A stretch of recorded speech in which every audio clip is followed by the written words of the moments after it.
इनके अमित शाह जी बोलते थे कि पहले लोग झांसी में तमंचे लेकर घूमते थे, अभी बीजेपी कार्यालय के बाद लोग तमंचे से गोलियां चला रहे थे, एक मर्डर हो गया, तो उस पर बीजेपी वालों का क्या जवाब है? 762 किलो गांजा पकड़ा गया। कितनी कीमत थी? करोड़ों की कीमत थी उसकी। कौन था? भाजपा कार्यकर्ता था। जो चीज सही है उसको स्वीकार करूंगा मैं। तो भाई साहब सिस्टम इतना बुरा हो गया है कि भाई साहब इस समय 13 थाना जज एक ही बिरादरी के मिलेंगे, चौकी प्रभारी भी एक बिरादरी के मिलेंगे, ठाकुर और ब्राह्मण। अब एक अगर मैं कहता हूँ तो कल होता है, कल के तो मुझे गोली चल जाएगी। अरे आप ये देखिए, ये भाजपा वाले पत्रकारों को भी नहीं छोड़ रहा है। नारे ले आए, कुछ समझाया गया है क्या? कहते यार क्या को लफड़ा कर रहा है। देखो हालांकि ठीक है, भारतीय जनता पार्टी एक जगह सफल है, बहुत अच्छी तरह से सफल है कि कहीं ना कहीं जो एक जो गुंडागिर्दी होती थी, छोटे छोटे दुकानदारों को परेशान किया जाता था, छोटे छोटे लोगों को परेशान, उस पर सफलता है उनके पास। ये इसको मैं स्वीकार करूंगा। जो चीज़ सही है। यार आप किनारे गए, उसके बाद आपका सुर कैसे बदल गया? अब हमें लगा कि ऐसा ना हो कि कहीं समझो बात को। नहीं सीरियसली, अगले ने मंत्र दे दिया। आप किनारे गए और उसके बाद आपका सुर कैसे बदल गया? हम ये जानना अगले ने चाहते समझा हैं। दिया झांसी में रहना है, ठीक है। तुम तेरह आदमियों की बात कर रहे हो, तुम ऐसा नहीं भाई तुम्हें निपटा दें। नमस्ते, मेरा नाम सिद्धांत है और द लल्लन टॉप की यात्रा में हम लोग इस समय झांसी ज़िले में हैं।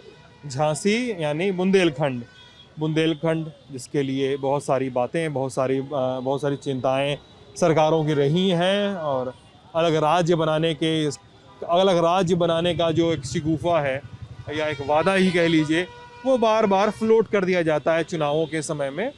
और इन सब बातचीत के पहले ही 2-3 संगठन के लोगों से और कुछ कार्यकर्ताओं से, इसके अलावा कुछ आम वोटरों से आधे घंटे 45 मिनट की बातचीत ऑफ द रिकॉर्ड हो चुकी है।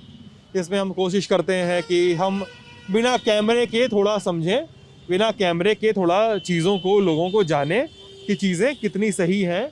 और क्योंकि कैमरा अक्सर चालू होते ही ना लोग ब्रैग करने लगते हैं। ब्रैग मतलब लोगों को लगता है कि थोड़ी और बातें बढ़ा चढ़ा के बोली जा सकती हैं। बहरहाल हम थोड़ा यहाँ का हिसाब किताब जानना चाहेंगे बुंदेलखंड का। अमित जी, मैं आपका 2 मिनट समय चाहूँगा। अमित जी हमारे सहयोगी हैं यहाँ पे झांसी में। अमित जी, हम ये जानना चाहते हैं आपसे कि यहाँ पर झांसी के साथ साथ बुंदेलखंड इलाके में स्थिति क्या है? कितनी विधानसभा सीटें हैं? जो 5-7 जिले हैं उनकी स्थिति क्या है? वहाँ पे हो क्या रहा है? और तमाम चीज़ों में मतलब एक ब्रीफ छोटा सा। बुंदेलखंड में 19 सीटें हैं, इसमें 7 जिले हैं बुंदेलखंड के। उनके चित्रकूट, बांदा, हमीरपुर, ललितपुर, महोबा, जालौन, झांसी, ये 7 जिले हैं। इन 7 जिलों में 19 सीटें हैं। लगभग 19 में से 14 और 15 सीटें ऐसी होंगी जहां बीजेपी और एसपी में फाइट है। बाकी इस बार ये फाइट दिखाई दे रही है। हाँ, इस बार फाइट थोड़ा सा दिखाई दे रही है। बाकी की 3 या 4 सीटें ऐसी हैं जिसमें बीएसपी फाइट में है बीजेपी के साथ, वहाँ एसपी नहीं है। और इसमें बुंदेलखंड में 3 सीटें अपना दल को सहयोगी दल के रूप में बीजेपी ने दी हैं। अच्छा। जो कि बीजेपी के खाते से गई हैं। बीजेपी पहले 19 की 19 सीटों पर थी यहाँ बुंदेलखंड में। अच्छा। इसमें 3 सीटें उन्होंने अपना दल को दे रखी हैं। 19 की 19 सीटें यहाँ पे बीजेपी के पास हैं। और अभी यहाँ पर भी कुछ लोगों से और उसके पहले कुछ दिनों में पत्रकारों से बात की मैंने, उन्होंने कहा कि कुछ सीटों पे सीधी लड़ाई हो रही है इस बार। पता नहीं, मुझे अभी 4-5 दिन है पोलिंग में तमाम जो कैंपेन है वो एक अलग दिशा से आगे बढ़ेगा, तो हो सकता है चीज़ें थोड़ी बदलें। आपकी पोशाक और आपके परिचय जो आपने पहले दिया था उससे ये साफ है कि आप बीजेपी समर्थक है। समर्थक है कि प्रवक्ता वक्ता भी हैं? नहीं, मैं समर्थक हूँ, विचारधारा का हूँ, पार्टी का कार्यकर्ता हूँ। कार्यकर्ता भी है जी। एक चीज़ बताइए, अभी आप थोड़ी देर पहले कैमरा शुरू होने के पहले बता रहे थे कि यहाँ की एक सीट गरौठा, जिसपे मेरे हिसाब से और दूसरे पत्रकारों लोगों के हिसाब से थोड़ी फाइट दिखाई दे रही है, झांसी की सीट है वो। आप बोल रहे थे कि नहीं फाइट वाइट नहीं है, अगर दिख रही है तो 17 को योगी जी आने वाले हैं। क्या होगा 17 को? देखिए ऐसा है भाई साहब, ये तीसरे चरण का मतदान है झांसी जिले के अंदर और अभी प्रथम चरण और द्वितीय चरण आज हुआ है। आप तीसरे चरण के लिए जब जो हम लोगों के बड़े राष्ट्रीय स्तर के जो नेता होते हैं वो लोग तीसरे चरण में आते हैं। अब वो तीसरे चरण के 17, 18, 16 ये 3 तारीखें हमारी इतनी मुख्य हैं जिसमें हमारे उप मुख्यमंत्री जी, राष्ट्रीय लेवल के नेता लोग आएंगे। आने वाले कार्यक्रम जो लगने वाले हैं ये राष्ट्रीय और प्रदेश लेवल के बड़े मुख्य हमारे पदाधिकारी लोग आएंगे और जनता के बीच में अपने विकास कार्यों को रखेंगे। दूसरे जो 12 से 17 का जो शासन रहा है समाजवादी पार्टी का, उनका आकलन कराया जाएगा और हमने जो 5 साल में विकास करके दिया है झांसी जिले को, बुंदेलखंड के अंदर, वो आपके लोगों को, जनता के बीच में सामने देखने को मिलेगा आपको। एक चीज़ अभी हमको पता चली थोड़ी देर पहले कि अभी तक बुंदेलखंड के इलाके में बुलडोजर नहीं आया है, नहीं आया ना अभी तक। देखिए ऐसा है, ईडी की बुंदेलखंड के इलाके में, क्योंकि अभी ऐसा नहीं है कि कथित अपराधियों से और कथित माफियाओं से अछूता है। खनन माफिया है यहाँ पे, है ना, पहाड़ वहाड़ हैं, खनन होता है, नदी की बेल्ट है, बालू का भी खनन होता ही है, आप भी जानते हैं, अवैध खनन होते ही होते हैं।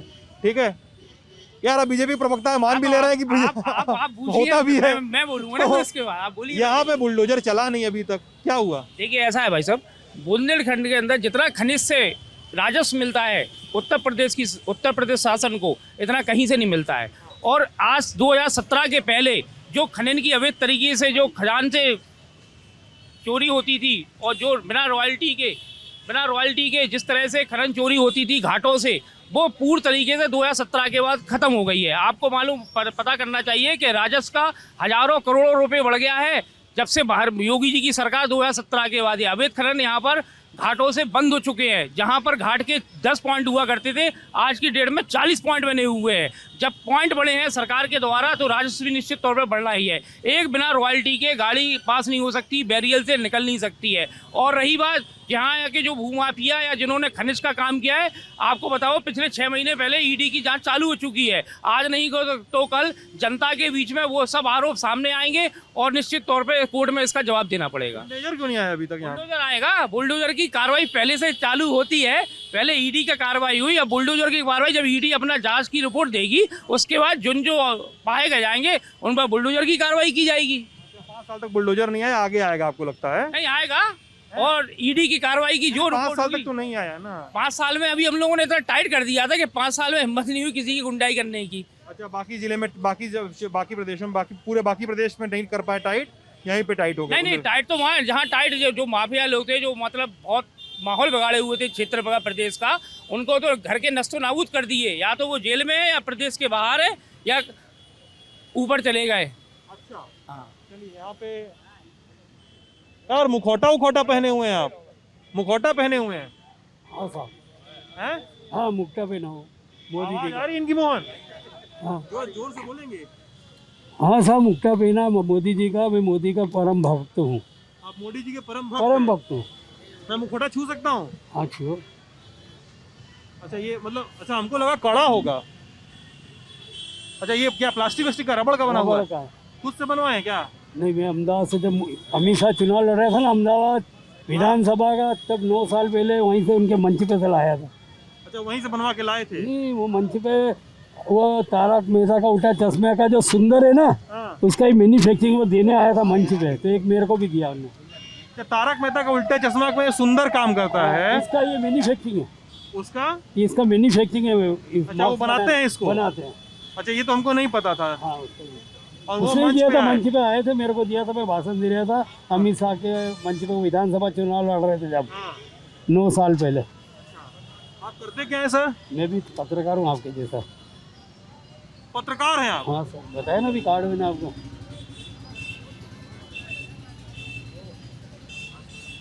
अरे यार, इनका नाम लिखा है लक्ष्मी नारायण शर्मा, विशेष प्रतिनिधि हैं, इंदौर के रहने वाले हैं। और यहाँ क्या कर रहे हैं? प्रचार करने आए हूँ, प्रचार करने आए हूँ भारतीय जनता पार्टी का। रहते कहाँ हैं? मोदी का, इंदौर में। यहाँ कहाँ रहते हैं? यहाँ तो रेलवे स्टेशन में अपने खुद के किराए से रह रही हूँ। किराए पे देते हैं? अपने खुद के पैसों पे रहता हूँ, किसी के ऊपर बोझ नहीं बनता। अरे यार, आप प्रेस में काम करते हैं और मोदी जी का मुखौटा पहन के घूम रहे हैं। तो उसका भगत हूँ मैं तो। हैं? अरे उसका भगत हूँ, कोई भी आदमी किधर भी काम करे, मोदी का भगत है बिल्कुल। लेकिन प्रेस में काम करने वाला काहे किसी पार्टी का, आप प्रेस में हैं लेकिन किसी पार्टी वाला काम काहे करेंगे? करेंगे ना, जो मन की इच्छा है। या तो बताओ नहीं प्रेस में हो, या तो बताओ नहीं प्रेस वाला क्या काम नहीं करेगा क्या? इसको इच्छा होगी बीजेपी का तो करेगा बीजेपी का। एक बार थोड़ा मुखौटा उठाइए तो अपना हटा दीजिए तो। ये तो हटाना पड़ेगा पूरा। हाँ हटा लीजिए, चश्मा हटा दो। नहीं मैं पकड़ लेता हूँ। अच्छा चश्मा हमको मिला चिपका हुआ मुखौटे में। नहीं ना उतार लीजिए आराम से। अच्छा सामने, अरे यार, अरे वाह बढ़िया। सॉरी गर्मी लगता होगा अंदर। हाँ वो रबड़ है ना, रबड़ है। रबड़ है। ये बताइए कहाँ है प्रेस आप बड़ा पत्रकार भी हैं और मोदी जी का मुखौटा, भाजपा का सिंबल। मोदी जी का परम भक्त हूँ मैं। नहीं वो ठीक है। हाँ, इसलिए पत्रकारिता छोड़ इसलिए दिया था। पूरे हिंदुस्तान में मैं मोदी का मुखौटा लगा के प्रचार करने निकलता हूँ, क्योंकि एक वही ऐसा आदमी है जो देश के लिए लक्ष्मी सुन लीजिए, पत्रकारिता छोड़ दीजिए ना यार, दोनों में से एक ही काम करिए।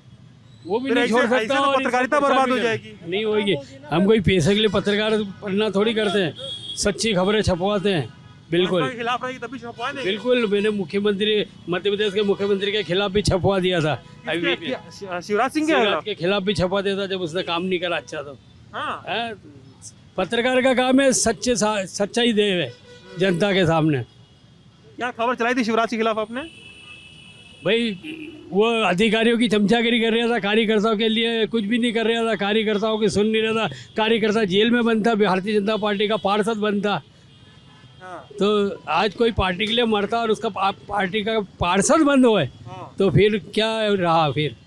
अच्छा तो मैंने मतलब आप एक तरफ शिवराज सिंह सच्चाई छाप देते, चाहे कोई भी हो, चाहे अभी कोई सा भी आदमी होगा भारतीय जनता पार्टी का अगर गलत करेगा तो उसका छापना पड़ेगा। जरूरी थोड़ी धृतराष्ट्र बन के काम करो, कभी भी धृतराष्ट्र बन के काम नहीं करना चाहिए। पत्रकार को हाँ, धृतराष्ट्र ने अपने पुत्र के लिए, दुर्योधन के लिए अपना पूरा हस्तिनापुरी बर्बाद कर दिया। फिर तो धृतराष्ट्र बन के काम नहीं करना चाहिए, जनता के बीच में अच्छा काम करो। सबका साथ, सबका विकास और सबका विश्वास ये चाहिए। लेकिन पत्रकार हैं तो देखिए अभी भी देखिए आपकी पत्रकारिता वाली बात तो सही है एक तरह से, कि मान लीजिए किसी के भी खिलाफ खबर हो चलना चाहिए, खबर चलनी चाहिए। पत्रकारिता होता है। सुन लीजिए चलना चाहिए, सही सवाल करना चाहिए, ठीक है वो बात मानते हैं। लेकिन हमको लगता है ना पत्रकार को किसी भी मौके पे ना ये इस तरफ के पहन वहन के किसी भी पार्टी का, सपा का, कांग्रेस का, बसपा का, कोई भी पार्टी हो, नहीं घूमना चाहिए। पता है क्यों नहीं घूमना चाहिए बताओ ना। हाँ बताओ, अरे सुनिए तो। वो आदमी नागरिक नहीं है, मतदाता नहीं है क्या? कोई पत्रकार क्या मतदाता नहीं है? पत्रकार जो होता है वो भी मतदाता होता है। ये भी आपको बता रहे थे, कौन कहाँ गए अच्छा और बुरा छापो और अच्छे के लिए काम करो। हैं? हाँ, अच्छा अगर भाजपा अच्छा काम करे तो उसके लिए बिल्कुल काम करो। चलिए, देश के लिए जी रहे प्रधानमंत्री। और खिलाफ खबर आएगी, मोदी जी के खिलाफ खबर सुन लीजिए अरे सुन तो लीजिए। योगी जी के खिलाफ खबर आएगी, मोदी जी के खिलाफ खबर आई, छापेंगे। वो खराब करेगा तो उसके लिए भी छापना पड़ेगा। अगर वो खराब काम करता है जनता के लिए तो, लेकिन जनता के लिए अच्छा कर रहा है। तो लोग तो बोलते हैं रोजगार नहीं दिए। अरे तो जितना रोजगार देना तो उतना देता है ना। आज बोलते हैं आज 1000 रोजगार होगा, लोगों 10,000 होंगे तो कैसे पूरा कर देगा? धीरे धीरे ही काम होगा। अरे लोग बोलते हैं 700 किसान की मौत हो गई। तो किसानों की मौत जो हुई है वो उनके कर्मों से हुई है। किसानों को जितना फायदा योगी और मोदी ने दिया कोई भी नहीं दे सकता देश में, जितना उसने फायदा दिया किसानों को। लेकिन भूखे मरते थे क्या किसान? अरे आप बोल रहे हैं फायदा दिया योगी मोदी जी ने, पहले का भूखे मरते थे क्या? फिर आप बोल रहे हैं ना योगी मोदी जी ने किसान को दिया, अभी मर रहे हैं, 700 किसान मरे हैं। पहले नहीं मरते थे क्या? अभी नहीं मर रहे हैं? अभी भी तो मर रहे हैं ना, अभी भी मर रहा है ना कि नहीं मर रहे हैं? फिर आप बोल रहे हैं ना योगी मोदी जी ने दिया किसानों के लिए, फिर क्यों मर रहे हैं? तो अभी भी तो मर रहे हैं, अभी भी नहीं मर रहे हैं। मैंने बोला उनके लिए तो अच्छा काम कर रहे हैं। योगी मोदी की वजह से नहीं मर रहा है। नहीं भैया, आप एक बात समझ लीजिए, चाहे वो किसान आप इस पक्ष में मत बोलिए कि किसान आपका है या मेरा है। किसान हमारे आपके दोनों का है। सुनिए मेरी बात, सुनिए आप मेरी बात सुनिए। दोनों पक्ष, किसान आपका है, आप भी मेरे हो, हम भी आपके हैं, किसान दोनों का है। आपकी नीति उनकी कोई, आप मान लो सरकार ने कोई पॉलिसी लगाई, आपको नहीं जमी, सरकार का प्रयास अच्छा है लेकिन आपको नहीं लग रहा वो ठीक, तो उसमें मौत हो जाए, या मौत किसी की सही नहीं है, चाहे वो किसी भी रूप में होती हो, मौत किसी की सही नहीं है। लेकिन आप ये कहो कि नहीं वो मर गया जी, ये नहीं कोई बात है। आप कोई भी चीज़ सुनिए नहीं, देखिए सुनिए, किसी का भी हो, देखिए सबका अपना अपना विचार है।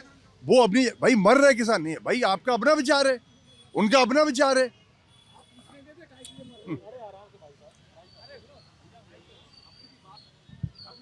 अच्छा एक बात बताइए तब, पॉलिसी लाए इतना तैयारी से तो वापस काहे ले लिए? इसीलिए ले लिए कि उन्होंने स्पष्ट कहा खड़े होके, माइक पे प्रधानमंत्री देश का बोलता है कि हम अपनी बात आपको समझा नहीं पाए किसान को। हम अच्छा प्रयास कर रहे थे, हो सकता है उनके माफिक ना बैठा हो वो, तो हम उनको नहीं समझा पाए, चूंकि विरोध ज्यादा हो रहा, उनको समझा नहीं पाए, इसलिए वापस ले लिया। भाई कोई आप अगर अपनों के साथ अगर कोई काम किया और आपको नहीं जमा तो हम वापस लेने में ही कोई इंसल्ट नहीं है। और कानून बनाने में देश को और देश की सरकार को ये सोचना पड़ेगा कि 700 से अधिक किसानों की क्या आप जान वापस कर सकते हैं। ये देश के प्रधानमंत्री जी को सोचना पड़ेगा कि 700 से अधिक जो किसान 700 से अधिक किसान जो सड़कों पर अपने हक की आवाज़ को उठाते हुए जो शहीद हो गए, क्या प्रधानमंत्री जी उनकी जान वापस कर सकते हैं? मेरा नाम शकील खान है। शकील खान जी हाँ, मेरा नाम शकील खान है। मैं झांसी का ही साधारण नागरिक हूँ। आपके चैनल के माध्यम से ये ज़रूर कहना चाहूँगा देश के प्रधानमंत्री जी को, और निवेदन भी करना चाहूँगा कि जिस तरह से एनआरसी को लेकर के देश के अंदर उपद्रव हुआ, एक समाज विशेष को टारगेट किया गया, देश के अंदर किसान जहां पर बैठ करके अपनी मांग को उठाता रहा, देश नहीं सुनेंगे। आप नहीं सुनोगे, मुझे पता है। आप मेरी बात नहीं सुन पाओगे, मेरी बात नहीं सुन पाओगे, मेरी बात नहीं सुन पाओगे, मेरी बात नहीं। मैं नहीं कह रहा हूँ, मैं नहीं कह रहा हूँ। मैं आपके पास माइक लेकर आऊंगा, तब आप कह दीजिएगा। मैं कहना चाहता हूँ कि देश की सरकार जिस कुर्सी पर विराजमान है, उस कुर्सी के 4 पाए हैं, और 4 पाए में पहला पाया जिसको हम बोलते हैं देश की न्यायपालिका, जो हमें न्याय दिलाने का काम करती है। देश के सुप्रीम कोर्ट के चीफ जस्टिस लोगों ने, खंडपीठ ने धरना दिया, अपनी मांग उठाई।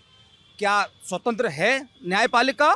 दूसरा पाया, जहां पर हम चुनाव लड़ाते हैं और देश में सर्वोच्च स्थानों पर बैठालने की जिम्मेदारी चुनाव आयोग की होती है, क्या चुनाव आयोग पर उंगलियां नहीं उठी? तीसरा पाया, सरकारी एजेंसियां, चाहे वो ईडी हो, सीबीआई हो या सीआईडी हो, आप पूछिए प्रधानमंत्री जी से और मुख्यमंत्री जी से, क्या इन पर उंगलियां नहीं उठी? चौथा पाया, जिसको लेकर के आप स्वयं विराजमान हैं, क्या मीडिया के ऊपर उंगलियां नहीं उठ रही हैं? ये सारा तंत्र, देश की जो कुर्सी है, क्या स्वतंत्र रूप से काम कर रही है? सर एक सेकंड, अब मैं आपको इंटरप्ट करूंगा। किसी पार्टी से ताल्लुक रखते हैं आप? मैं साधारण व्यक्ति के रूप में आपसे बात कर रहा हूँ। पार्टी राजनीति प्रवक्ता है यार, समाजवादी पार्टी के प्रवक्ता है आप, प्रवक्ता है समाजवादी पार्टी, आपके पास है, आप पास है। आप समाजवादी पार्टी के प्रवक्ता हैं झांसी में। की हो तो आप बताइए। मैंने किसी पार्टी की वकालत की हो तो बताइए। मैंने क्या भाजपा का विरोध किया?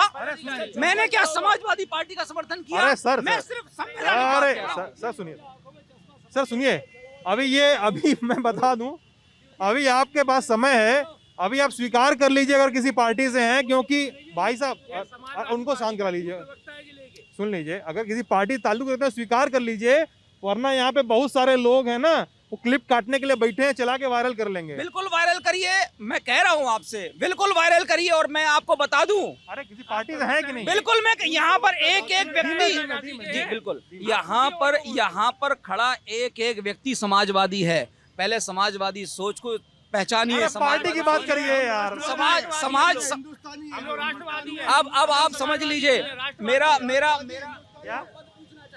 जी, आदरणीय शकील भाई हमारे समाजवादी पार्टी के पूर्व प्रवक्ता हैं झांसी। ऐसे बता दीजिए यार, आप एक पक्षी बात कर रहे हैं, सीधे बता दीजिए यार। नहीं, अच्छा, मैंने पार्टी की बात आएगी, मैं कहूंगा, कोई दिक्कत नहीं है। अच्छा सुनो, अच्छा सुनिए, एकदम सुनिएगा। एक पहले पार्टी वार्टी हो ना, बता दिया कीजिए। अरे सुनिए, अरे सुन लीजिए सर, आपको टीवी पे मौका मिलता होगा, यहाँ पे आपको भी मिलता होगा। अरे यार, ये प्रवक्ता लोग आपस में, मैं भारतीय जनता पार्टी का कार्यकर्ता। अच्छा सुनिए, हाँ आ जा दोस्त, आ जा। तो बात करते हैं दोस्त, ठीक है? तो देखो गुरु, आप लोग को एक चीज बता दें कि पार्टी वार्टी के होते हैं ना, आप लोग तो स्वीकार कर लिया करो। पहले होता क्या है ना क्योंकि बाद में ना बड़ा फंस जाता है मामला। ठीक है, हुआ क्या था, हम बलरामपुर में थे। बलरामपुर में एक ही बस में 4 लोग आए लगातार। एक आदमी बोला कि हम पत्रकार हैं, वो निकला बीजेपी का नगर महामंत्री, वो अखबार निकालता था। अब सुन, हाँ इंसान है ये। एकदम होंगे। एक आदमी आया, वो बोला कि सर हम हैं वकील, वो निकला सपा का बंदा निकला। तो ऐसे मत किया कीजिए। हाँ भाई साहब, सब पे भारी इस समय आपके हम आभारी हैं। मतलब आप सब पे भारी, हम आपके आभारी हैं। आप बताओ क्या मुद्दे लेके आए हैं? ललन चौक झांसी नगर में आया है, मीडिया है ये।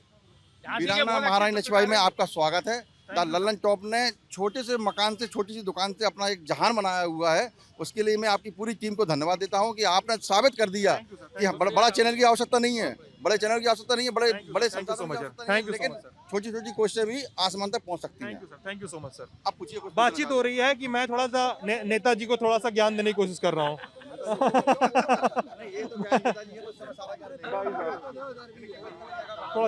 थोड़ा सा पुश कर रहा हूँ। तो मुद्दा ये है कि आप कह रहे हैं कि लोकतंत्र के 4 स्तंभ खतरे में हैं। यार यही सवाल पहले भी उठे गुरु, पहले भी उठे कि मीडिया गैगिंग हुई है, पहले भी उठे कि नौकरशाहों पे अंकुश लगाया गया। अखिलेश सरकार में दुर्गा शक्ति नागपाल का किस्सा मशहूर हो, आपको याद होगा। दुर्गा शक्ति नागपाल को सस्पेंड कर दिया गया था, याद है यार? ये तो आपके यहाँ मतलब एक जो बड़ा नैरेटिव आप लेके चल रहे हैं, ये तो हर जगह चलता है। आपकी सरकार में भी चला, जब समाजवादी पार्टी की सरकार थी, मुलायम सिंह यादव की सरकार थी, तब भी चला। अखिलेश की सरकार में कहा जाता कि 5.5 मुख्यमंत्री थे, ये कहा जाता था, ये सब घटनाएं चलती थी। मतलब हमाम में तो सब नंगे। आपने एक बात कही, हास्यास्पद बात है, आपने कहा 5.5 मुख्यमंत्री थे। यहाँ पर साक्षात्कार आपने देख लिया भारतीय जनता पार्टी की सरकार में, यहाँ पर 2.5 मुख्यमंत्री हैं। यहाँ पर बल्कि 1.25 कहेंगे। एक मुख्यमंत्री योगी आदित्यनाथ जी, जिसको बाबा जी कहते हैं, आधे मुख्यमंत्री दिनेश शर्मा जी, जिनको मुख्यमंत्री कहते हैं, और एक मुख्यमंत्री हैं स्टूल वाले, जिनको आधे से भी कम आंका जाता है। सपा में तो 5-5 मुख्यमंत्री हुआ करते थे, ये क्यों नहीं बता रहे आप? योगी को रामगोपाल, शिवपाल और मुलायम सिंह, आजम खान, सब 5-5 मुख्यमंत्री हुआ करते थे। आप उनकी तो बताओ, उनकी तो गिनती नहीं रहती कि कितने मुख्यमंत्री हैं, कौन चला रहा कौन नहीं चलाता था। हाँ, जभी तो जनता ने ऐसा। अमित शाह जी बोलते थे कि पहले लोग झांसी में तमंचे लेकर घूमते थे, अभी बीजेपी कार्यालय के बाद लोग तमंचे से गोलियां चला रहे थे, एक मर्डर हो गया, तो उस पर बीजेपी वालों का क्या जवाब है?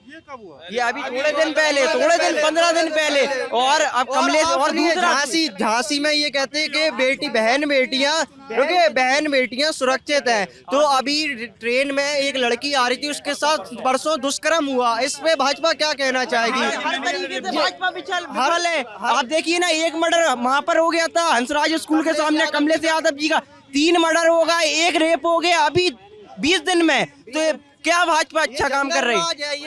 ये बुंदेलखंड के इलाके में, अरे झांसी में आप खड़े हो, जिस आप वीर भूमि पर खड़े हो, जिस आप मातृभूमि पर खड़े हो, और यहाँ चौराहे पर बीजेपी कार्यालय के सामने गोली चल गई 10 दिन पहले। योगी की सरकार नहीं है भाई हल्ला ये कब की घटना है? ये 8-10 दिन पहले की घटना है। एक रोड में गाड़ी निकलने को लेकर विवाद हुआ था, गाड़ी निकलने को लेकर 2 लोगों में विवाद हुआ था। तो एक लड़के ने अपनी लाइसेंसी रिवॉल्वर से दूसरे साथी को गोली मार दी थी, जिससे उसकी मौत हो गई थी। वो लड़का गिरफ्तार हो गया है और वो अभी जेल में बंद है। एक तो ये घटना है। एक पुष्पेंद्र यादव मर्डर जो था, उसके घर के पास उसकी लाश पाई गई थी, ठीक है, वो अभी पुलिस उसमें इन्वेस्टिगेशन कर रही है। ये 2 मामले हैं। क्राइम होने से पहले भाई सुन लो, ये पत्रकार हैं। हाँ, 2 मामले। रेप की घटना है इटारसी की, उसको गिरफ्तारी यहाँ से की गई, झांसी पुलिस से, जीआरपी ने। नहीं तो आप लोग बस मर्डर करवाते रहेंगे ये लोग और गिरफ्तारी करते रहेंगे, मतलब क्राइम नहीं रोकेंगे। आप गोलियां चलाओ, आप रेप करो, सब करो। बीजेपी कार्यालय के बाहर तमंचा चल रहा है गुरुदेव। उम्र में वो छोटा है, उसको इस चीज की जानकारी नहीं है। पहली बात तो भारतीय जनता पार्टी का कार्यकर्ता नहीं था, दूसरी बात भारतीय जनता पार्टी के कार्यालय के सामने ऐसा कोई घटना नहीं हुई है, वो हुई है एम्बियंस होटल के सामने। उसके बाद लाइसेंसी पिस्टल थी, जो उसने लाइसेंसी पिस्टल अपनी जमा नहीं की थी और आक्रोश में आके क्योंकि कार वाले से उसका झगड़ा हुआ, कार वाले आमने सामने की हट हो गई, उसने अपनी लाइसेंस की पिस्टल निकाली और उससे गोली मारी। हाँ, निश्चित तौर पर अपराध हुआ है। सुनिए, लोग यही बोल रहे हैं ना कि आप बोलेंगे ठीक है भाई, कार्रवाई हो गई, अरेस्ट कर लिया, सजा हो गई, ये हो गया, वो हो गया।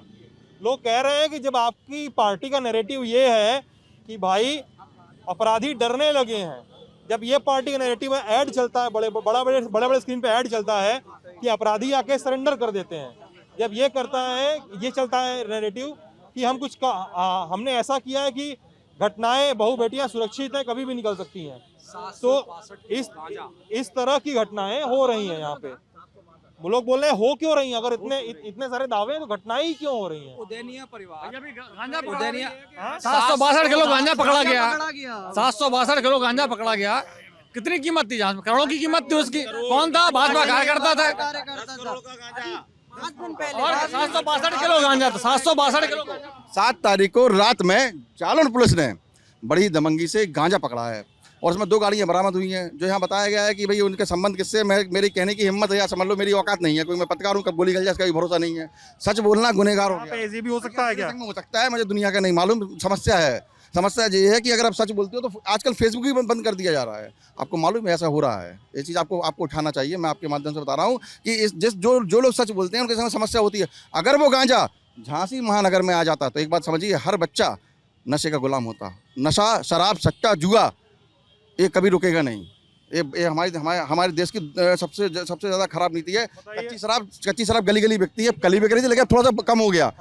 समाजवादी सरकार में ज़्यादा थी, मैं स्पष्ट कहूँगा। आप पक्ष सुनते हैं, ठीक है भाई ऐसा नहीं, सुनो दोस्त, अब दूसरा पक्ष सुनते हैं, ठीक है यार। देखिए, अब 20 दिन की घटनाओं में गांजा, हत्या, तमंचा फायरिंग, तमाम चीज के रोड रेज, इस तरह की घटना, मतलब बीजेपी कार्यालय के सामने तक की घटनाएं हो रही हैं। मैंने खंडन किया ना, एकदम सामने घटना नहीं है वो, ना ही वो तमंचे से फायर हुआ, वो लाइसेंसी पिस्टल से हो गया। हाँ, उसकी खुद की लाइसेंसी पिस्टल थी। और मतलब आचार संहिता लगते ही पिस्टल जमा की जाती है। उससे दवाई व्यवसायी था, ना ही कोई वो अपराधी, मतलब वो कोई अपराधी किस्म का आदमी था।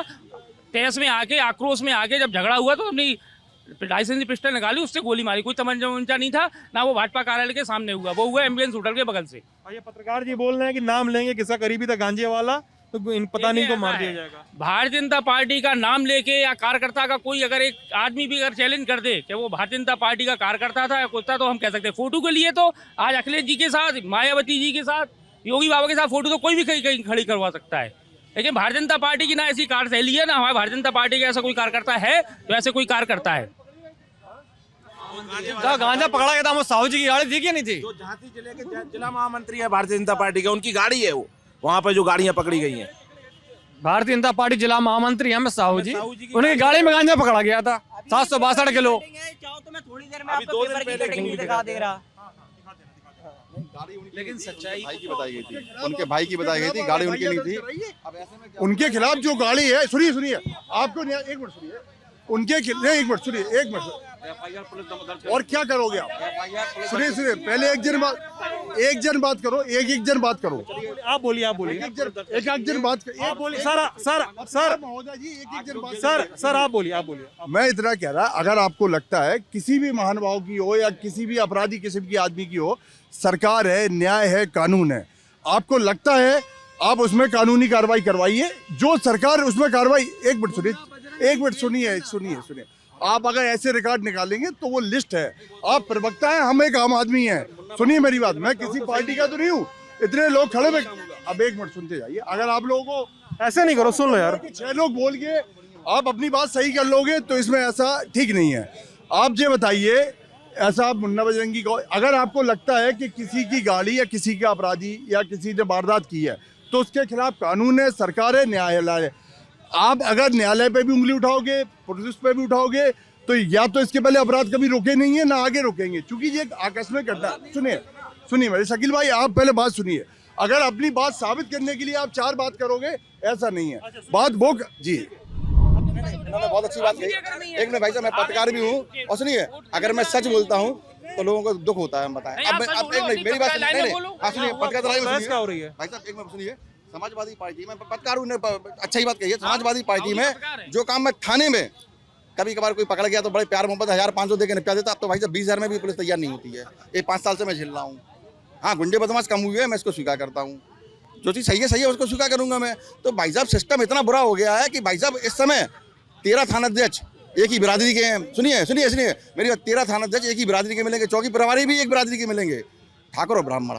अब एक अगर मैं कहता हूँ तो साला कल होता है, कल के तो मुझे गोली चल जाएगी। जिले के 26 थाने गिना दो आप, 26 थानों में अगर निकल जाए। गिनवाए 26 थाने गिनवाओ भाई पहले प्लीज। अब मैं सबूत दे रहा हूँ, आप ये बताइए। तुलसीराम पांडे एक मिनट, अरे यार लो सुनो ना यार, अरे मुझे याद है भाई साहब। अब दिक्कत क्या है कि अभी सुनिए, थोड़ी देर बाद मुझे दम मिल जाएगी और मैं यहाँ से चला जाऊंगा। अब देखिए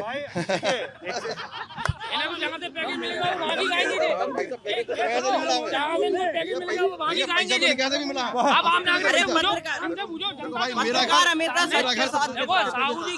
लिखते रहते फेसबुक पे, किसी जाति को गाली बकने लगते, किसी धर्म को गाली बकने लगते, ये हिंदू धर्म को नहीं मानते हैं, इनकी इच्छा नहीं होती है। अरे कहाँ गए वो कहाँ गए? जेल जा चुके वो उस केस अरे में। आप ये देखिए, ये भाजपा वाले पत्रकारों को भी नहीं छोड़ रहे, इन पर भी आरोप लगा रहे हैं सामने। हद देखिए कितनी बड़ी हद हो गई है। तो आप देखिए ना, आपको किनारे ले कुछ समझाया गया है क्या? क्या करा? किनारे ले कुछ समझाया गया है क्या? कहते यार क्या को लफड़ा कर रहे हैं, तुम्हारी बुराई हो जाएगी अभी यार। भाई मेरी बुराई हो जाएगी तो अब यार सच बात देखो नहीं बोलो। देखो हालांकि ठीक है, भारतीय जनता पार्टी एक जगह सफल है, बहुत अच्छी तरह से सफल है कि कहीं ना कहीं जो एक जो गुंडागिर्दी होती थी, छोटे दुकानदारों को परेशान किया जाता था, छोटे लोगों को परेशान, उस पर सफलता है उनके पास। ये इसको मैं स्वीकार करूंगा। जो चीज़ सही है। जो अवैध काम होते थे, कच्ची शराब हुआ, ये हुआ वो हुआ। और देखिए जो एक लॉबी है भारतीय जनता पार्टी की, वो डायरेक्टली अटैक नहीं करती है। मतलब जो एक समाजवादी पार्टी में डायरेक्टली अटैक था ना, मैं दाऊ हूँ ऐसी कर दूंगा, तो ये इनमें नहीं है। ये थोड़े से फ्लेक्सिबल है, इसलिए सफल है। और मोदी योगी जादू चल रहा है। अब रही बात देखिए बुराइयां, तो देखो बुराइयां 100% ये कभी किसी समाज में खत्म हो ही नहीं सकती है। क्या नाम है आपका? नीरज साहू। नीरज साहू। यार आप किनारे गए, उसके बाद आपका सुर कैसे बदल गया? अब हमें लगा कि ऐसा ना हो कि कहीं समझो बात को। नहीं सीरियसली, अगले ने मंत्र दे दिया। आप किनारे गए, उसके बाद आपका सुर कैसे बदल गया? ये जानना चाहते हैं। समझा दिया झांसी में रहना है, ठीक है। तुम 13 आदमियों की बात कर रहे हो, तुम ऐसा ना भाई तुम्हें निपटा दें। एक झूठा मुकदमा मेरे खिलाफ, 4 झूठे मुकदमे लगे। सुनो, 4 झूठे मुकदमे मेरे खिलाफ लगे। अरे हम पत्रकार हो गए, हमारी 2 गोली की औकात है यार, आम आदमी की क्या औकात होगी यार? आम आदमी मैं SSP काला पे खड़ा होता हूँ 365 दिन में, आंधी तूफान बरसात कुछ भी आए, बेचारे बड़ा दूर से पथिक चला आता है। एक व्यक्ति नंगे पांव, उसके संग में कोई हादसा हुआ है, वो मुकदमे नहीं लिखा जाता है। अब तुम क्या कर लोगे? मैं तो गवाह हूँ, मेरे पास तो है। मैं फोन लगाता हूँ, बेचारा वो एक समय वो होता है कि आदमी अपने घर पर चुपचाप से बैठ जाता है। पुलिस की ये दुर्दशा है। एक सेकंड, कहीं ना कहीं ऊपर से अनकंट्रोलिंग है। वो सिर्फ पुलिस को एक अधिकार दिया गया कि तुम जो कर सकते हो करो। तुम तो हमारे आपको उधर ले आके किया गया है। मेरी मजबूरी है, मेरी मजबूरी है। कंट्रोल 10 तारीख के बाद फुल तरीके से किया जाएगा। ये कंट्रोल होंगे? ये नहीं, देखिए अभी क्या है, हो सकता है मुझे झांसी छोड़कर विदेश में रहना पड़े, अपनी प्रॉपर्टी बेच के यहाँ से भागना पड़े। जाति धर्म से समाज को देखिए अब आप देखिए, अब पत्रकार पे भी एलिगेशन लगाने के लिए जाति धर्म का इस्तेमाल किया जा रहा है। मुकदमा कायम हुआ उसके से भाई। देखिए भाई साहब सुनिए, कैसे कह रहे हैं? इनके लोगों ने, मैं था अकेला। मैं क्या धारा लगी है? वो तो नहीं, वो हमारा तो चार मुकदमे हमारे ऊपर है, लेकिन हिम्मत है एक में सिद्ध साबित कर दे तो मैं अपने बाप की औलाद नहीं। अरे यार ऐसा बात मत क्या कीजिए। मैं तो दमकी से बात कर रहा हूँ ना। जो झूठ बोलता है ना, झूठ के पाँव नहीं होते। और सुनिए मुकदमा मालूम नहीं, मुकदमा तो नहीं लिखा था, वो छोड़ो। आपके ही दोस्त थे जो हमसे कह रहे थे कि यार तुम बोलो पुराने जमाने, नहीं माफी कुछ नहीं मांगी। हमारी बात सुनो, वो हमारे ही मित्र थे, हालांकि वहाँ थोड़ा सुनिए आप। यार एक सेकंड सुनो यार, तुम लोग भी हल्ला क्यों करोगे? भाई हल्ला नहीं करो भाई साहब, सुनिए। अरे भाई बहस को आप नहीं कंट्रोल करिए। जहाँ मजा आ रहा है सुनिए, तो मजा आता है भाई आऊंगा, आप भी क्या सुनूंगा? आप मेरी बात सुनिए भाई दोस्त सुनो। अच्छा एक सेकंड भाई साहब, एक सेकंड। अरे सुनिए एक सेकंड बताओ भाई साहब, तुम वहाँ खड़े थे अपने भाई के साथ, तुम यहाँ पे आ गए, तुम उधर खड़े थे, हाँ तुम लोग इधर आ गए। अरे सुन लो जो मेरी बात, तुम लोग लल्लन टॉप अड्डे पे भी आए थे, तुम लोग होटल में मिलने भी आए थे, तुम वीडियो क्लिप भी दिखाए थे। देखिए हम लल्लन टॉप अड्डे झांसी पे आए थे, जहाँ से 99 साल वाला लीज वाला वीडियो वायरल हुआ था। तुमको बहुत सुना गया, अभी और लोगों से भी सुन ले, बतियाएंगे, ठीक है? मत चिंता करो। मुकदमा किसने करवा दिया आपके ऊपर? अरे आप देखिए नाम नहीं ले सकता उनका, भाई बड़े लोग हैं, समझा करो, सत्ताधारी, इसलिए नहीं कुछ थे, ऐसी चीजें हो रही है। लगे थे क्या? फिर से किनारे लगे थे क्या? देखिए हर जगह हम नाम नहीं ले सकते भाई साहब, समझो बात को। यहाँ थोड़ा सा हमें रहना तो ही है, आप तो अभी अपनी बहन लेके चले जाओगे भाई, आप तो चुनाव यात्रा पे आए हो, चुनाव के समय आते हो, लेकिन आप भी आम जनमानस के लिए मैं चाहूंगा हर साल आओ। आप 5 साल बाद, अगली 5 साल बाद आओगे चुनाव होंगे तब, क्योंकि आप लोग का भी मैं आऊंगा। लेकिन ऐसा ना, तो पत्रकारिता हम करते जमीनी स्तर के पत्रकारिता, क्योंकि यहाँ जूते खेलेंगे, हम में खेलेंगे, उस समय तो आप गायब हो जाओगे। तो आप चाहते हैं हम मर जाएं, नहीं आपका चैनल चल जाए। नहीं, आप नहीं चाह रहे ना यार, छोटा पत्रकार मतलब छोटे पत्रकार की गर्दन टंग जाए। हाँ बताओ क्या, इसी बात मेरी बात सुनिए। बताओ। अगर आप इंटरप्ट नहीं करेंगे तो मैं 2 मिनट समय लूंगा आपका, फिर मैं आपको बरी कर दूंगा। बरी कर देंगे, चलो। अरे भाई साहब, गाड़ी निकलवा लीजिए आप। हाँ, मजा आ रहा, हमारी बात सुन। आपकी बात सुन के मजा क्यों आएगा यार? अरे यार क्या बात कर, सुनिए अरे सुनिए अरे भाई हल्ला नहीं करो, सुन लो यार, क्यों कर रहे हो इस तरह से भाई? ओ भैया क्या हाल है? शांत रहो। सुनिए, ऐसा है कि हमारी कोशिश रहती है लल्लन टॉप अपने बहुत सारे सीमित रिसोर्सेज के साथ, हम चाहते हैं कि हमारे रिसोर्सेज और ज़्यादा हों, हम चाहते हैं कि हम और ज़्यादा एक्सटेंसिव काम करें। हम जितने सीमित रिसोर्सेज के साथ काम करते हैं, हम चाहते हैं कि हम हर जगह हर बार मौजूद रहें, समझ रहे हैं? हम चाहते हैं कि हम हर जगह मौजूद रहें, लल्लन टॉप चाहता है कि मौजूद रहें। और आप जैसे या दूसरे जो अभी हमारे साथ भाई थे अमित जी, उन लोग जैसे जो ग्राउंड रिपोर्टर्स हैं ना, हम बहुत ज़्यादा उन पर निर्भर होते हैं, क्योंकि आप लोग ज़मीन पे मौजूद हैं, आप लोग के पास इंफॉर्मेशन फर्स्ट हैंड पहुंच रही है। वही बोल रहा हूं मैं, इंफॉर्मेशन फर्स्ट हैंड पहुंच रही है, इसलिए हमको कोई भी इंफॉर्मेशन आती है वेरीफाई करना होता है, तो हम ज़मीन पे जुड़े कम से कम 8-10 पत्रकारों को फ़ोन करते हैं, हम उनसे बात करते हैं, हम उनसे वेरीफाई करवाते हैं कि बस यार ये इन्होंने ये बोला, ये सही है। तो मतलब मैं नहीं कह सकता कि इस देश में किसी भी पत्रकार, किसी भी संस्था, किसी भी अखबार के पत्रकारों के, ग्राउंड रिपोर्टर्स के बिना लल्लन टॉप ही नहीं कोई भी संस्थान संभव है। ठीक है, चलिए, हल्ला कहाँ मचला था पहले ये बता दो भैया, सुन ले उसकी बात। तुम तो गल्ले से हल्ला काटे हुए, तुम्हारी छोड़ो अभी। हाँ सर बताइए, क्या नाम है आपका? शाहनवाज खान। क्या करते हैं सर? मैं समाजवादी पार्टी का एक छोटा सा कार्यकर्ता हूँ। और हमारे यहाँ भाजपा के एक नेता खड़े हैं अमर सिद्ध जी। तो 2 चीज़ों के लिए अगर वो सुन ले तो मैं उनसे जवाब चाहूँगा, 2 सवालों के लिए।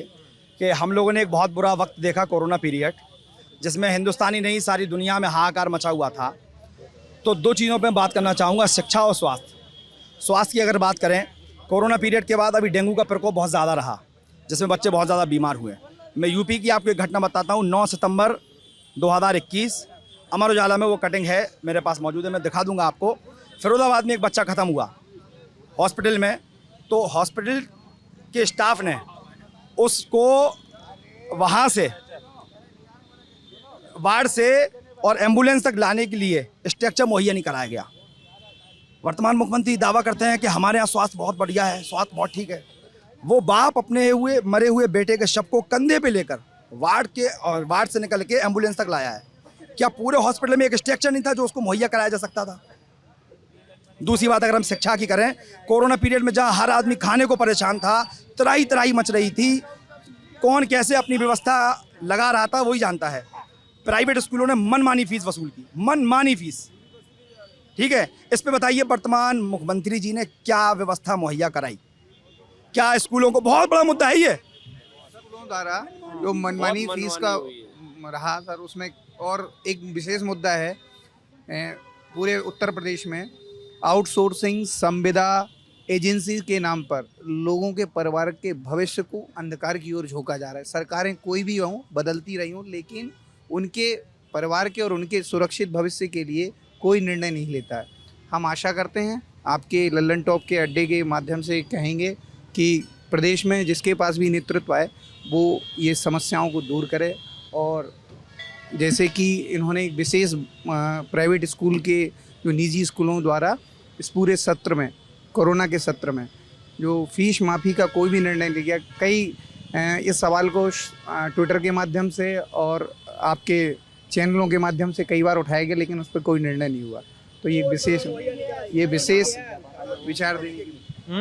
10,000, 12,000, 15,000 रुपये लोगों ने अपने बच्चों की फीस जमा की है। जो बच्चा LKG में, UKG में, फर्स्ट में पढ़ रहा है, जहां आदमी खाने को परेशान है, कैसे वो अपने इंतजाम कर रहा है, कैसे सुविधा को वो समेट रहा है, सरकार की तरफ से कोई ऐसी गाइडलाइन जारी नहीं की गई जहां प्राइवेट स्कूलों को बॉन्ड किया जाता कि भैया आप 6 महीने की फीस छोड़ दीजिए, 6 महीने की ले लीजिए या 3 महीने की आप माफ़ कर दीजिए। कोई कुछ ऐसा नहीं किया। मैंने अपने बच्चे की फीस 11,500-12 हज़ार रुपये जमा की है। बच्चा स्कूल नहीं जा रहा है, घर पे बैठा है और उससे नुकसान बच्चों का हुआ। अब LKG का बच्चा आप ऑनलाइन पढ़ा रहे हो, कितना पढ़ेगा बताओ आप? बताइए सर, क्या प्राइवेट स्कूलों पर क्यों नहीं लगे कसपाई पाई सरकार? ये तो मान लीजिए समाजवादी पार्टी कार्यकर्ता हैं, इनको इस तरह से रिफ्यूट कर सकते होंगे आप, लेकिन ये तो भाई एक शायद आम जनता ये बोल रहा है कोई भी सरकार आए, कोई भी सरकार आए भाई ये तो काम कर दीजिए। इतना फीस लिया जा रहा है, मैं खुद जान रहा हूँ, मैं ऐसे 2500 एग्जाम्पल गिना सकता हूँ यहाँ प्राइवेट स्कूलों में बच्चों से, बच्चों के अभिभावकों से भयानक पैसे लिए जा रहे हैं और इस पर कोई भी स्ट्रक्चर नहीं है। ये हमारे भाई लोग हैं, इन लोगों ने अपना जवाब क्वेश्चन सही रखा है कि प्राइवेट स्कूलों के ऊपर लगाम होना चाहिए और उन्होंने जिस तरह से मनमानी फीस ली है कोरोना काल में, लेकिन एक आपको जानकारी भी होनी चाहिए कि जियो होता है, प्राइवेट स्कूलों के ऊपर हम किसी चीज़ को थोप नहीं सकते हैं। उनसे कह सकते हैं कि आप अपनी 50% अपनी फ़ीस को लैप्स कर दीजिए और 50% ले लीजिए, लेकिन हम उसके ऊपर हम सरकारी स्कूल पे कह सकते हैं हमने सरकारी स्कूल के अंदर हमने फ़ीस नहीं ली, हमने एग्ज़ाम कराए, हमने वहाँ बच्चों को भोजन कराए, बच्चों की भोजन की व्यवस्था कराई, लेकिन हम फीस के लिए प्राइवेट स्कूलों के लिए बॉन्ड नहीं कर सकते कि आपको फीस माफ़ करनी है। हमारे चुनाव मतलब मैं ये यहाँ पे ये समझ मतलब मैं ये समझ नहीं पा रहा हूँ कि चुनाव मतलब एक सेकंड भाई, हाँ आ रहा है दोस्त, मतलब मैं ये समझना चाह रहा हूँ कि जिस समय चुनाव में प्राइवेट स्कूलों तक की बसें ले ली जाती हैं, उन स्कूलों से ये नहीं नकेल कसी जा सकती है कि भाई फीस इतने के ऊपर नहीं होनी चाहिए। आप ये कह रहे हैं? अच्छा, मतलब RTO बसें ले ले, लेकिन देखिए ऐसा है, वो सरकार नहीं लेती है, चुनाव आयोग लेती है। चुनाव आयोग की बात है कि अभी चुनाव आयोग के अंडर में पूरा प्रदेश चल रहा है। यहाँ अगर कोई भी क्राइम हो रहा, कुछ हो रहा, तो इसका जवाबदेही चुनाव आयोग की है। चलिए, मतलब जिले ठीक है, ये भी मान लिए जिले के सारे स्कूल बंद करने के आदेश, जाड़ा है, कोरोना है, स्कूल बंद कर दिए जाएं, 50% कैपेसिटी के खोले जाएं, 9 से 12 तक के खोले जाएं, 6 से 12 तक के खोले जाएं, सारे स्कूल खोल दिए जाएं, फिर से बंद कर दिए जाएं। ये आदेश देने वाली सरकारें, मैं सरकार नहीं कह रहा हूँ, सरकारें, कोई भी सरकार, अखिलेश की सरकार को उस पर भी यही लागू होता है। किसी भी सरकार ने इतने आदेश देने वाली सरकार, इतने DIOS DM जो ऑर्डर करता है, एक ऑर्डर नहीं जारी किया सकता है। आप स्कूल को चलने से रोक सकते हैं, लेकिन आप स्कूलों की फीस पे नकेल नहीं कर सकते हैं। इस देश के कितने अधिकारियों के बच्चे सरकारी स्कूलों में पढ़ते हैं, बताइए? सरकारी स्कूलों में कौन पढ़ता है? शिक्षा विभाग में हमारे उप मुख्यमंत्री जो दिनेश शर्मा जी थे, इन्होंने कोरोना काल में इस चीज़ को कहा था कि 50% प्राइवेट स्कूल अपनी फीस माफ़ करें और 50% लें, क्योंकि स्कूल से भी जुड़े हुए परिवार होते हैं। टीचर है वो भी कोई परिवार है, वहाँ जो वॉचमैन है, वहाँ पर जो पढ़ने मतलब और स्टाफ है वो भी एक परिवार है, उनका भी तो पेट पालना पड़ता है। प्राइवेट वो कहते हैं हम फीस हम कहाँ से इनकी सैलरी देंगे? 300 रुपये माफ़ किए गए थे बस। 300 तो ये सब होता है, वो भी एक परिवार है, वो भी तो कोई जनमानस है, उनका भी तो कोई परिवार है। तो 50% के लिए देश शर्मा जी ने कहा था। परिवार उधर भी चलाना आपका तर्क है कि इस वजह से? आपके चैनल के माध्यम से। हाँ दोस्त, तुम्हारी बारी। देखिए अभी मैं बोल रहा, देखिए आवाज पहुंचनी चाहिए, दोनों में से कोई भी बोले। आपके चैनल है, बिल्कुल बिल्कुल। देखिए अभी थोड़ी देर पहले एक युवा ने बोला तो इन्होंने आवाज दबाई बीजेपी वालों ने। बात बताओ, वो कहना क्या है? नहीं तो मैं आपको पूरी बात बता रहा। देखिए अभी एक युवा ने आवाज उठाई नौकरी के लिए, तो इन्होंने रोका आवाज उठाने के लिए। एक आए पत्रकार साहब, तो उन्होंने पत्रकार को भी रोका। तो बीजेपी सिर्फ आवाज दबाने का काम करती है। आप देखिए गोली कांड हुआ तो उसकी आवाज दबाई जा रही, ये बोल रहे हैं कि थोड़ी दूरी पर चली। अरे थोड़ी दूरी पर भी चली तो गोली तो चली है ना। भाई उनका वर्जन है, हाँ वो उनका वर्जन है। मैं आपको एक मुद्दा बताता हूँ। भाजपा सरकार इस बार झांसी रेलवे स्टेशन, झांसी से उनका नाम छीन लिया गया। आप ये देखिए, झांसी की रानी का अपमान किया गया। भाजपा सरकार देखना झांसी में सबसे बड़ा हारने का कारण उनका यही होगा। तुम लोग करते क्या हो? कास्टिंग दोनों लोग जी। एंड कांग्रेस में NSUI वाले हो तुम लोग? यूथ कांग्रेस। हाँ, ये इतना हमको ये पहले नहीं बताया करो। नहीं, उससे पहले हम हिंदुस्तान के नागरिक हैं आम। जो आज गलत हो रहा है उसके खिलाफ हम लोग आवाज उठा रहे हैं। देख मोहम्मद सोहेल, समीर मोहम्मद, ट्विंस हो क्या? जुड़वा हो? समाजवादी पार्टी का ऑफर आ रहा है। देखिए समाजवादी पार्टी में आज कांग्रेस पार्टी के महानगर अध्यक्ष जी शामिल हो चुके हैं और माननीय राष्ट्रीय अध्यक्ष अखिलेश यादव जी ने समाजवादी पार्टी का, ठीक है, और आप दोनों बच्चों को भी ऑफर है, राम श्याम बन करके लग जाओ, आने वाला समय समाजवादी पार्टी का है। चलिए, आप ललन टॉप यूपी देख रहे थे, बहुत बहुत शुक्रिया।